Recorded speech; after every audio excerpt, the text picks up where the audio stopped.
सहस्रशीर्षा पुरुषः सहस्राक्षः सहस्रपात् स भूमिम् विश्वतो वृत्वा अत्यतिष्ठद्दशाङ्गुलम् पुरुष एवेदगुम् सर्वम्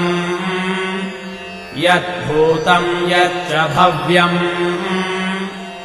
उतामृतत्वस्येषा नः यदन्नेनातिरोहति एतावानस्य महिमा अतो ज्यायागिश्च पूरुषः पादोऽस्य विश्वा भूतानि त्रिपादस्यामृतम् दिवि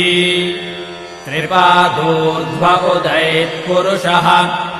पादोऽस्येहा भवात् पुनः